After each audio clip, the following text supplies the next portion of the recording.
Hey, everybody, welcome. And thank you for listening to this episode of Marriage Therapy Radio. My name is Zach Brittle. I'm here with Laura Heck. We're here today with Dr. Monique Thompson. Dr. Thompson, or Aunt Mo, as you might come to know her, is doing really thought-provoking work around infidelity and recovery and the trauma that's associated with that and how to process it and how to make sense of it. We love talking to her. We couldn't get enough. We want to have her back, not just because of her wisdom into how relationships work, but also she is apparently a very, very good cook. I think I talked her into making something for my daughter, Abby, who is in school right near where Dr. Thompson works and lives in the Dallas area. I really loved her thoughts on infidelity and in particular recovery from infidelity and how that process works. This is a very cool conversation. Stick around. If you stick around to the end, Dr. Monique is going to give you her secret recipe, and we'll clip it and we'll put that at the end of the podcast so that we have them hanging to the very last minute. Does that sound good? Yes. Jason, our producer, is like, yes. We'll see what he can figure out. Yes. But, ladies and gentlemen, we are talking to Dr. Monique Thompson, who is out of Dallas. The reason we started talking about cake is because my daughter, as I said, is at SMU, and Dr. Monique Thompson is going to bake her bundt cake for my kid and deliver it to. She's at Meadows. She's at the Meadows School. Okay, cool. Yeah. I really will do this. I have college students all over the country. I believe you. And they come home. When they come home, I bake cakes for them. They let me know when they're coming home and what kind of cake they want. Yeah. I'm going to believe everything that comes out of your mouth for the next half an hour because you clearly have thought it through. Yeah. And but your area of expertise, your area of specialty is around infidelity. Yeah. Or one of her areas. Yeah. Adult survivors of sexual trauma, infidelity. Mm-hmm. Those are the top two. I do a lot of bipolar disorder, major depression. Mm-hmm. I don't do so much kids anymore because I have kids now. Yeah, right. But before I did, 90% of my practice was kids, and I did a lot of forensic work. So I worked with adult male sex offenders. Mm-hmm. I did a lot of drug and alcohol work. But as your life changes, you adjust yourself around the life you want. Yep. And so then you're living every day the life you want to live. So that's what's happening. I love it. It's interesting. We go through waves. Well, actually, hold on. I have quite a few in my practice right now that are on the other side of infidelity. And so we're working on recovery. And that was one of the reasons where I was like, bring it, Dr. Thompson. I need to know all there is to know. And you're going to call her Dr. Thompson. I'm just going to call her Aunt Mo the whole time. Oh. He is nailing down this cake. I know. He wants it so bad. During the cake delivery. So that cake is a done deal. You just tell me what flavor. She gets that cake. She gets the cake. You don't have to worry about it. You don't have to suck up anymore, Zach. It's a done deal.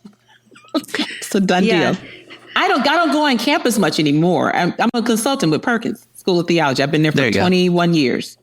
So I don't go on campus much anymore because after COVID, we went virtual and I never went back on campus. Mm-hmm. But I do have good reason to be on campus every once in a while. And now I will add that to my good reason to be on campus every once in a while. She gets a cake. What's her name? You don't want to say that. Oh, no. No, her name's Abby. We talk about her all the time. Okay. What's her name? Her name's Abby, and she's a junior at the Meadows Schools. Yeah. And she's, I should point you toward, she's assistant directing a show right now. So if you're inclined to go see a show, you can, whatever, but we'll connect about that offline. Yeah. Yes. Okay. We'll connect on. Because we want to hear about the stuff that you know about, not just the stuff I know about. Okay. So I'm going to, first and foremost, one of the questions that I thought was really interesting is kind of like this common misconceptions or myths. Mm-hmm. And is it myths around infidelity? Is it myths about couples? I'm curious about what these common misconceptions are. Well, it's probably both. Yeah. And I would say some of it, a lot of it is before people even get married in the first place. Oh. So we just have assumptions about what it means to love somebody. We have assumptions about that bad things won't happen to you if you're a good person. Oh, yeah. If you're a certain kind of spouse, bad things won't happen to you. Mm-hmm. We have expectations, inhuman expectations about forgiveness and what that means. Mm-hmm. And then, too, sometimes we come into lots of human experiences with these either overconfidence or lacking confidence entirely. And so we don't approach it with a reasonable expectation of self or the other person. And then when trouble comes, trouble's going to come. So when trouble comes, we kind of flatline there. Like you're embarrassed that you're having trouble. You don't know what to do. You don't want to talk to anybody.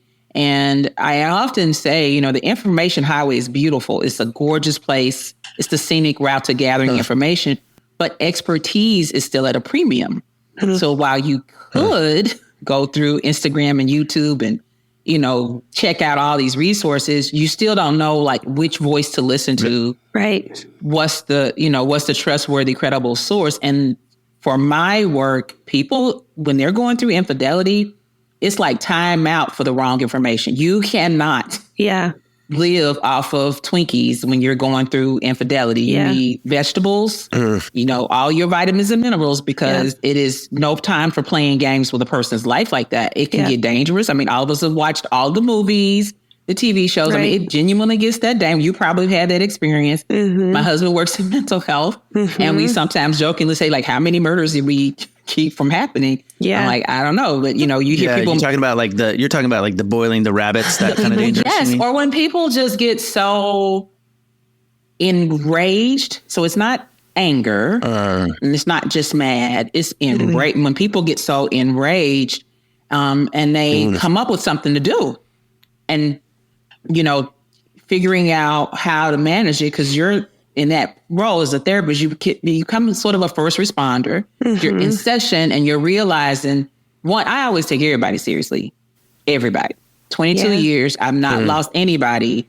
And most of that has to do with I take everybody seriously. So because of that, I mean, one of my colleagues was like, how do you get people to just tell you? I said, I have no idea. And I still to this day, I don't know how I get people to just tell me. Right. Tell me what they're going to do and fess up. Or I haven't called CPS myself in over 20 years.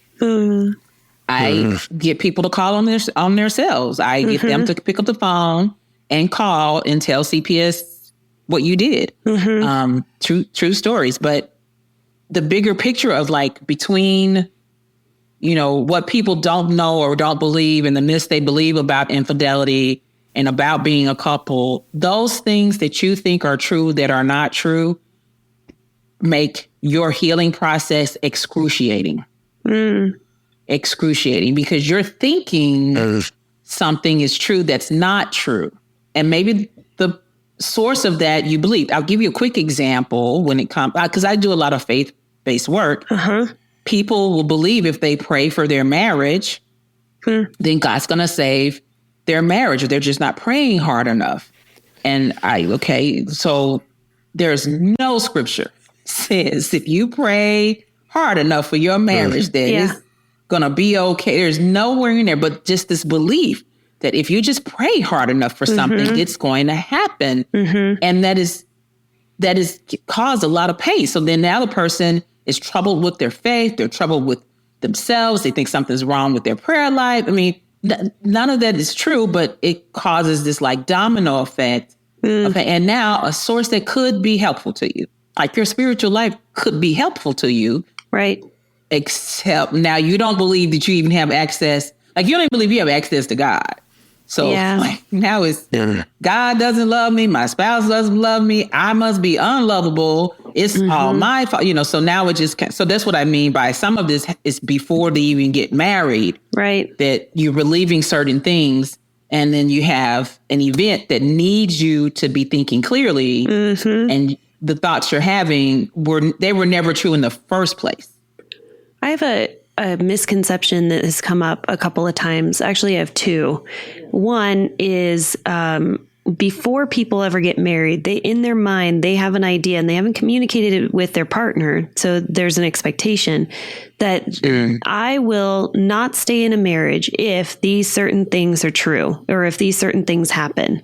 Infidelity being one of them. And so when infidelity happens, there's this moment of the marriage is done. There's no salvaging it. And I already decided inside of myself 15 years prior that I wouldn't stick around for a relationship if there was infidelity.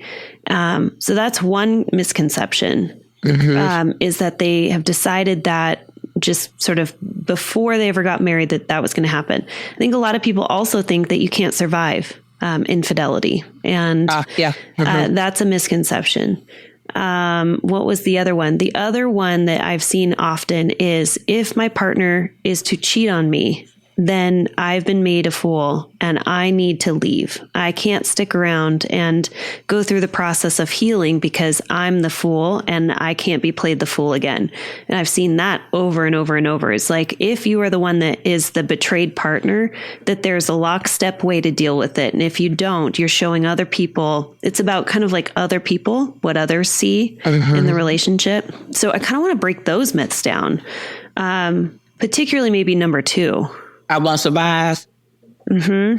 Yeah. The thing about what you said, the first one there, Laura, is like, I have people come in all the time and they're like, oh yeah, there's been an affair. And I'll say, well, didn't you say that you would never stick around for an affair? And then they found out that they would.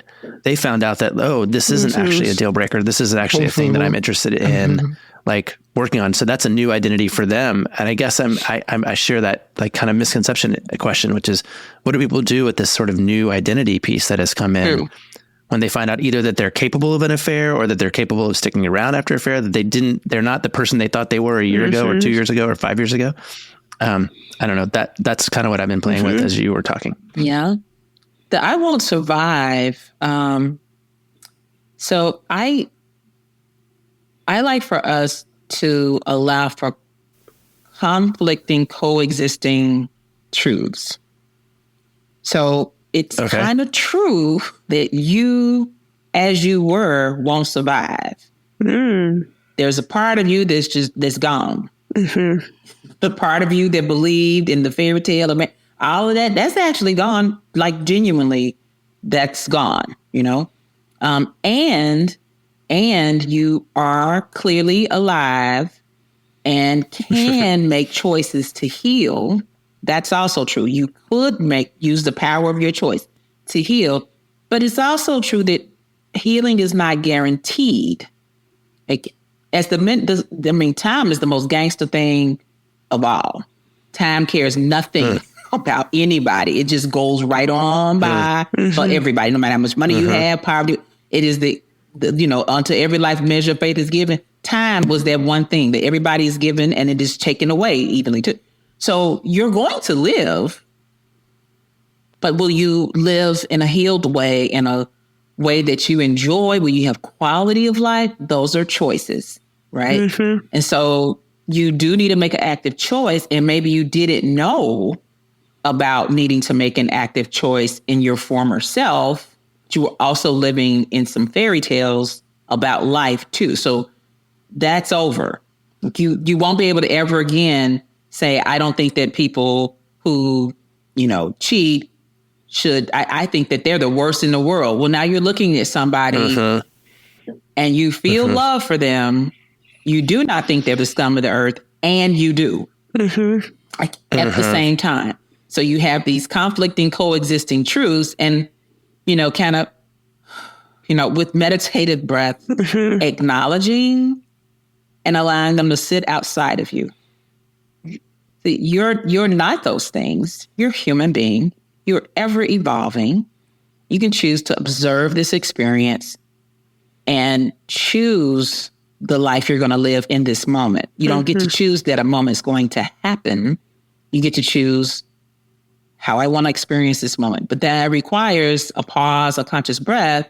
And so you may believe some things that are not true for a long time. And then find with infidelity, and I would say not just the event of infidelity, but the unfolding of events from infidelity. Like you now are discovering things. Discovery takes years. I encourage when people come in to see me, one, I'm a kid person. So if there are children, I will not do the therapy unless people are willing to commit to minimally a year of just working through things, not promising an outcome at all, just saying we're working. We're not promising to stay. We're not threatening to leave. We're just rescuing everybody from this fire, getting everything precious out of the house, making sure people are okay, getting people to the hospital. I mean, that 1 year is just, making sure we're all safe and healthy. I always have people that if they're kids, there's no way. How long, right? Like they want to know, how long is this going to take? I'm in pain, and I want to know, how long do we need to work with you, Laura, in order to get over this? And you're saying we're just doing like the rescue first year. Well, and then in 5 years, and 5 years of knowing that you will be on some level working with somebody, if not me, for the next. You'll be going to retreats or reading books or going to conferences or an individual. You'll be doing something for at least the next 5 years, because discovery is going to continue to happen. You're going to continue to re-experience. You're going to continue to need to work on trauma-informed communication skills. Or you don't do any of that. Your risk of mental illness shoots through the roof because you're not sleeping well. There's no way. You're not sleeping well. And if you are, you're using a probably non-regulated sleep aid. You're doing, I'm just saying, to love you. So your brain as an organ, right, is suffering during that time. And we know that the brain can recover on its own when you have little spurts here and there of sleep disturbance. But when we get into weeks, months, years, there's damage to certain structures in your brain. We know that your T cell function starts to plummet. The HPA axis is taking a hit. Your breath is just right here in your face all day long. You're not doing any belly breathing. What's really relaxing. You mentioned HPA something. axis. Yeah, what's that? Yeah, so if you are under stress, so there's an axis that kind of connects your brain and your gut, and your brain, your heart, and your gut kind of create this this axis so the hypothalamic pituitary adrenal gland axis. So this is a connection between your brain and your pituitary gland that help you to manage stress. Okay. But when people are in their autonomic nervous system, that's that fight or flight, right? It's like if you are driving a car and you just never stop and check the brakes, you hear them squeaking. You have to stop it. And they stop squeaking, but that's because now you're going through the brakes. So when you finally, are going downhill and can't stop because the brakes are gone, you don't have any brakes anymore. So similarly, over time, you wear out things that are happening biologically. Okay, so you'll live through the infidelity, you'll live through that time passing, but will you have quality of life? That quality of life is a choice. Right. So we don't necessarily have to immediately make a decision about staying or going. And I encourage people to acknowledge that I might change my mind. Like, even if I say I'm done, I also want to say I might change my mind. Even if I say I'm staying, I want to, I might change my mind, because one, discovery still happens. You're discovering about yourself, and you may not like the self you have become in response to this situation. And you may say, you know what? I believe you'll never cheat again. I don't believe I will ever love you, ever. That's actually a helpful category for me as you talk, because when you said discovery takes forever or takes a long time, it's not simply discovery about the details of the infidelity. Like, it's not strictly like discovery about, it was this one night in Las Vegas, or, it was this girl from high school or something. It's discovery about self, who you are, how you've changed, what's going on for you. Like, that's okay. That makes a lot more sense to me, because I was like, geez, Louise, it takes a year to get all the discovery of the affair. But you're talking about the discovery of self as well. That seems like overkill, but you're talking about characterological discovery. Yes. And even allowing yourself to have forethought. Like, I encourage people when they have children to consider this choice you are making. We could do a healthy divorce. It is not necessary in 2023 for us to have a nuclear disaster divorce. You can have a healthy divorce. You will have to slow down to do it, right? You could possibly recover from this. There's plenty of resources out there. There's plenty of science on things that work and don't work. You could. Now, could doesn't mean you should, but you could. You could, right? Now, if you choose one way or the other, you're making a choice for people who are not even here yet. You're making a choice for your kids' kids, for their kids. It goes on into generations. So I encourage them, think about what kind of grandparent you want to be, think about what kind of experience you want to have on your kids, this little baby's 16th birthday. What kind of relationship do you want to have with your spouse? If they should move on, do you feel like you're going to be a good co-parent? So start thinking about co-parenting. There is a book I asked them to read about co-parenting about 3 or 4 months in to explore that, the reality of co-parenting. So that's what I mean by the discovery of, wait, if we're not together and we have children, all that's over is this legal marriage. That's all that's really over. Right. Yeah. Everything else is just in volume 2, part 1. Volume 2, part 1. Yeah. Now, so let's go ahead and take a peek into volume 2, part 1, where the first Halloween, you realize they're not going to trick or treat in your neighborhood. They're trick or treating in that person's partner's neighborhood. Kids you don't know, you're not getting any pictures, you're not getting any video, and you're watching the Facebook Live with everybody else. Just, getting ready for those moments and choosing that I will choose to heal in that moment. It might not be as bad as I think it's going to be, but we're so far from it today that you're like, I don't know if I want to do my Halloween like that when possibly this could work out. And then I encourage people, like, when you decide which way you want to go, the healthy divorce after the year, the healthy divorce or the other way, now it's time to put you back into it. Now it's time to fully clock in and put you back into whichever way we decide we're going. But until then, there's just a lot of space for getting it out, flushing the toilet, just getting everything out. And I think if I'm picking up what you're putting down, I don't know if that's the right way to say it, but it sounds like slow down is really at the heart of what you're saying. Like you get this crisis or this, really acute pain or event, and you start with slow down.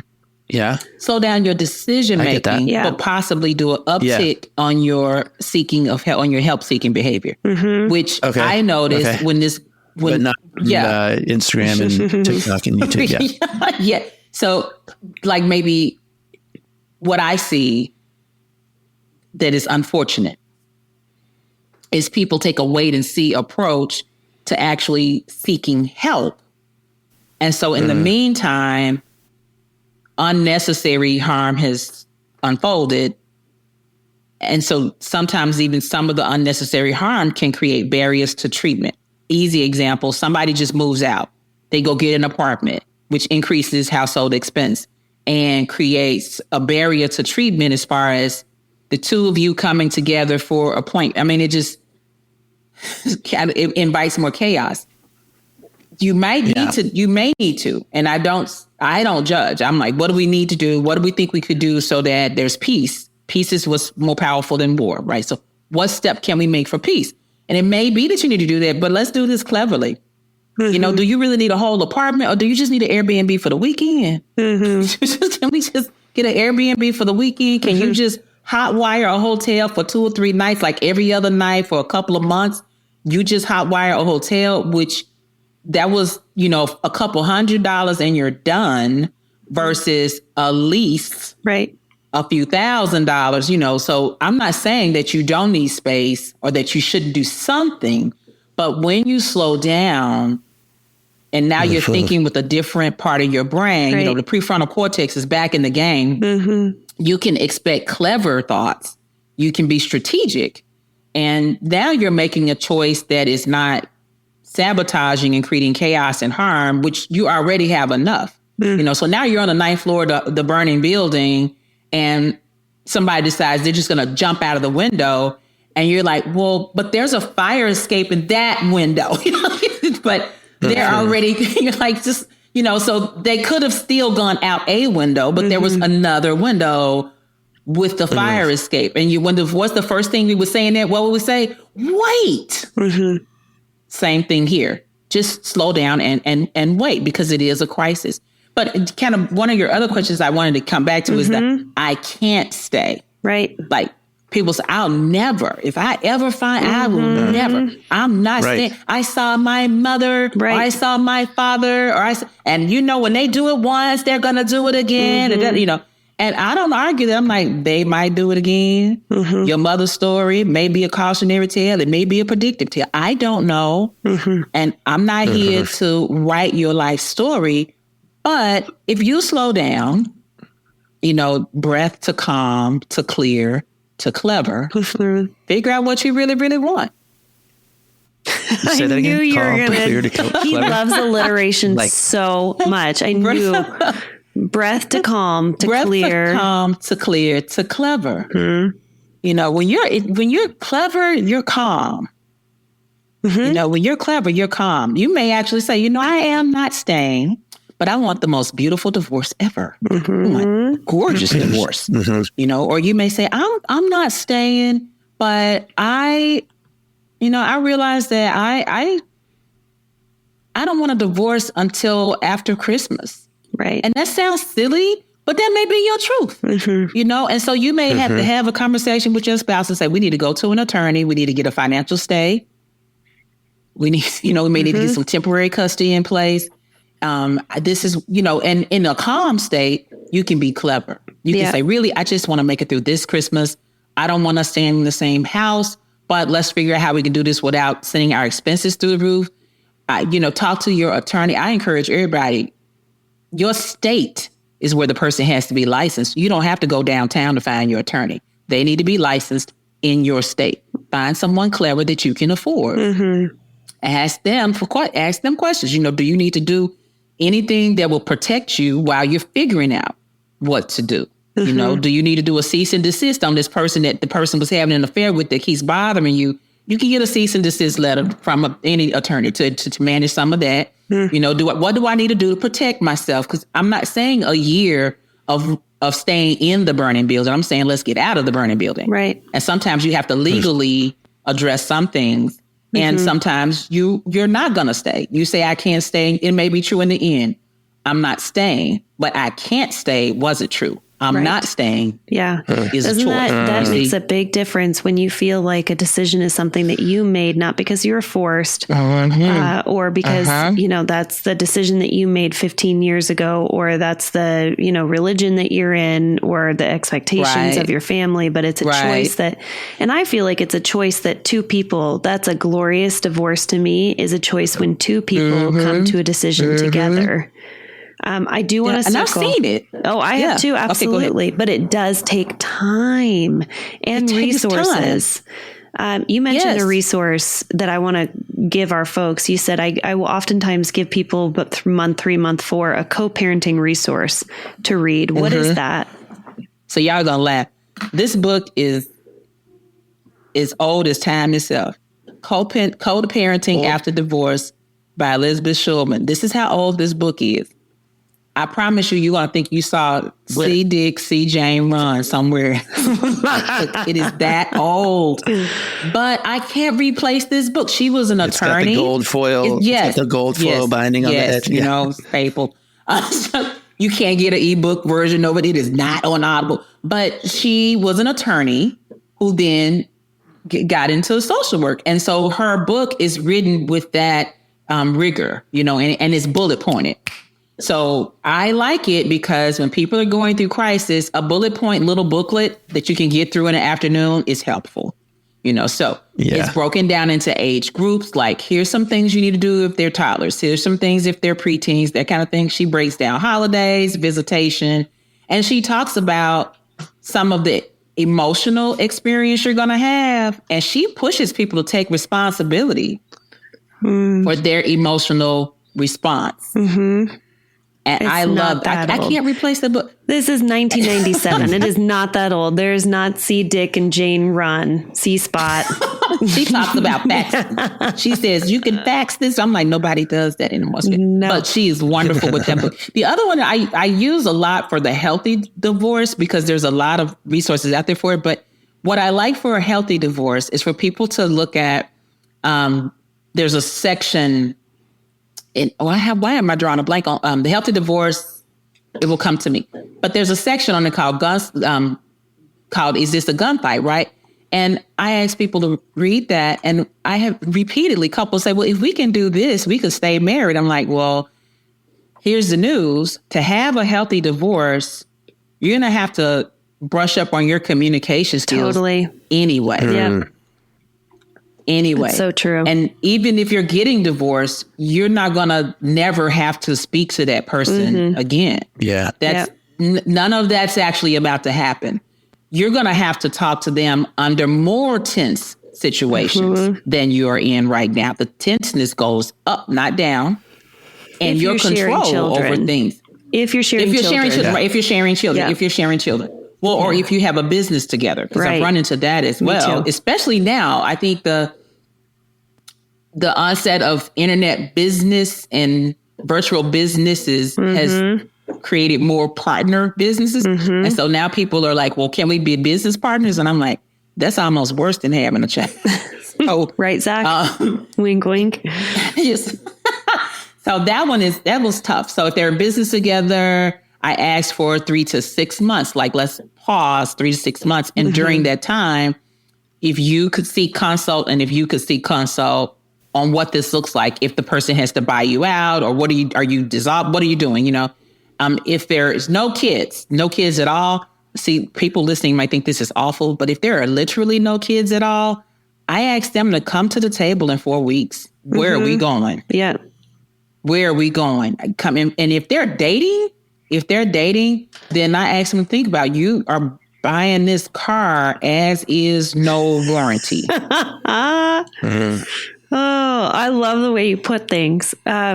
Okay, I'm aware of time. Zach has a hard stop. Yes. But I'm going to ask, would you be willing to come back on? Because you have some intervention, some tools, some resources for folks in the process. And I want to dive deeper, but I don't think we have time for just one podcast. I think we need you to come back on. Would you you join us again? Okay. Yes. I would love that because I think this is a teaser that's kind of like giving people okay, I get it. We're not going to rush into making any major decisions. We need to slow down. We need to pause. But now I want to give them, you've teased it all up. The next part, which is now what do you do? What do you do when you're in that moment of discovery, or what are you doing to heal and recover if you've decided to stay together? That's what I'll circle back to. Okay. Yes, let's do that. Let's do it. And you also have a workbook. So I think we need to tell people. Actually, would you mind telling people what is the name of your workbook? The Infidelity and Recovery Workbook for Couples. It is available on Amazon. Awesome. And the book is designed for both partners. So there's alternating chapters for the person who was cheated on and the person who did the cheating. And there are combined chapters that are for both to complete. There's exercises throughout, and there's self-care guidance throughout as well. Love that. Yes. Okay. I dig it. We're going to have you back on. We got to dig into the resources, into more of like the nuts and bolts of what folks can do in recovery. But we have to land the plane on this one, but we'll have you back on. Thank you, Dr. Monique Thompson. And maybe another secret recipe. I'll go through my archives. Maybe I'll give y'all one more recipe when I come back. Oh, I love that. I'm telling you, I make the best lemon bundt cake ever in the world. Yum. Yes. Red velvet. Why do you make the best lemon bundt cake ever? Because I wanted to not spend the money on nothing but cakes. So I perfected my own lemon bundt cake because I like theirs, but now everybody likes mine more. And mine does not cost near as much. And so I have a fresh lemon bundt secret? Cake. Oh, I can't tell you. I'll tell you. The secret?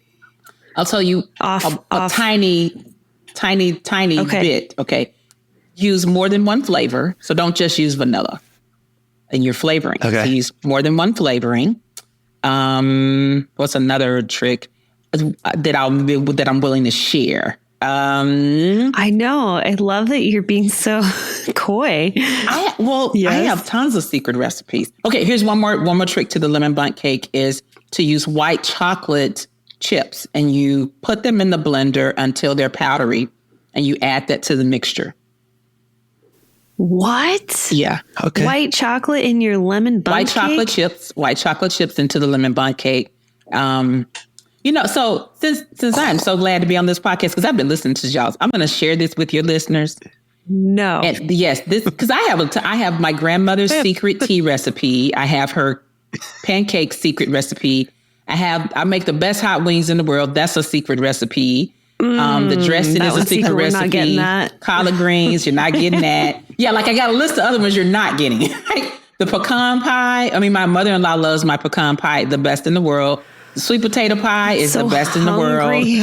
So I will give you the lemon bundt cake recipe because there's a whole list that you're not getting. How about that? Okay. So here's the lemon bundt cake recipe. All right, you guys ready? No, we're getting the whole thing right now. Yes, I'm going to tell you the whole thing right now. You need Duncan Hines cake mix. All right. Okay. And then, so you're going to go online and you're going to do the Google for copycat nothing but lemon cake. And you're going to see that it tells you to use like cake mixes. It's going to tell you the eggs and all this stuff. But here's what's missing from that recipe. Here are my secrets. Definitely use the white chocolate chips. And some will give you that to do, some don't. Definitely do that. Definitely use a little package of lemon pudding mix. Okay. And then here are your three flavors. Butter flavor. You're going to use butter extract. You're going to use vanilla and lemon extract in the actual There's a cake butter mix. Extract. I had no idea that was such a thing. Yes. Why can't I just use butter though? Because you don't want the fat, you want the flavor. You just want the butter flavor. Okay. Yes. All right. You just want you don't want to add any more fat to the cake. You don't want to change the cake mixture. Right. You just want to add some flavor. Okay. So you're going to add butter flavor, vanilla extract, lemon flavor, and none of the recipes are telling you to put any flavors in there. I'm telling you, you want to add those three and be generous with the lemon. Be generous with the lemon. You're not going to hurt the cake. Just be generous with it. If you have any of the real lemon, that comes in the green bottle, put just a smidge, like 1/8 of a teaspoon of that in there too, because you want the lemon flavor and the lemon smell. All right. Now here's the rest of the smidge. Just a smidge. That's my dog's name. Okay. I have a wiener dog named Smidge because it's just a smidge of a dog. Isn't that cute? Yeah. Okay. That is lovely. Yeah. Okay. Y'all ready for the other secrets? Okay. So now you've got you know how people typically grease and flour a cake pan, right? Not going to do it that way. You're going to use a little bit of cooking spray. So you're going to spray the inside of a bundt cake. Then you're going to get your Crisco like you normally would. You know how you would oil the inside. But then you're going to get sugar. Obviously. Instead of flour. Just normal, like granulated white sugar. Granulated white sugar. You're going to use that instead of flour. And so now you're going to have a nice crunchy, sweet outing to the bundt cake. Yeah. All right. And you're going to put just a little bit of water in another pan. Underneath it. And you're going to slide that in underneath it while it's baking so that it stays super moist while it's baking. Yes. And I did, by the way, look up the easy copycat recipe online. Yes. So I'm looking at that. And so it's telling you a lot, but it doesn't tell you the flavors. It doesn't tell you to use the sugar instead of flour when you're coating the pan. And then when you take it out, you want it just cooled. And all those recipes, they tell you like stick it in the refrigerator. I like a fresh cake, same day cake, right? So take it out, let it cool just enough to pop it out of the pan, which it should do easily if you were coating it well. Yeah. Pops right out of the pan, okay? And then you're going to put your icing that you prefer. I like a simple cream cheese. Me too. Icing on it. Just a plain cream cheese icing. But for it, add clear vanilla to the cream cheese icing. That's a thing? Yes, instead of the brown vanilla. Yes, that's a thing. Clear vanilla is a thing. You poor girl. Do you not bake? Did you not have a mother growing up? Where's your grandma? What is all this going on in the baking now? Girl, they're wild over there in the baking now. It's a lot of wild stuff going on in the baking now. They have clear vanilla. You're going to use that. I don't ever use cheap vanilla. One year I was short on vanilla and ran to like the corner store and bought some. and we were just dousing the vanilla. I'm like, this vanilla is not working. So never do that. Always get Watkins. If you can find Watkins, that's the best. Okay. If you can't find Watkins, maybe you have like an actual like nice grocery store. Go ahead and get a nice vanilla. The vanilla makes a difference. You can smell good vanilla and good flavoring. When you open the bottle, you should smell it. All right. Okay. And your kitchen should already smell good just from opening those bottles. Do not skimp on the flame, because you're going to pay for it anyway, because you're dumping, you're not tasting anything because it's just water or something. But those are the key ingredients. I love it. Then when you cool it, like if you don't want to eat the whole cake, which we don't anymore, because I bake when I feel sad. When I miss my grandmother is when I bake cakes. Aww. And I now give them away. I either give away the whole cake or I cut it up into slices. Yep. And me and my youngest daughter we went on Amazon and got those little pieces, like get the bakery, you put a cake piece in there. And we have these cute little bags that say Aunt Mo and Cousin Lily's Bakery. And we put them in the little bag and we take them to our neighbors when I don't want to give away like the whole cake to somebody. That's adorable. Yeah. So Oh, you know what? I have an idea, Zach. Here's what we're going to do. We're going to tease this at the beginning. Thanks so much for listening to this episode of Marriage Therapy Radio. Thank you to Dr. Monique Thompson for joining us. We're going to have her back on because I feel like we just started to scratch the surface, but please check her out on her website. It's spelled out Doctor, Monique Thompson with a P.com, and you can find her resources there. You can also check out her Infidelity Recovery Workbook available on her website. Thanks for all of your time and attention, making your relationship better today than it was yesterday.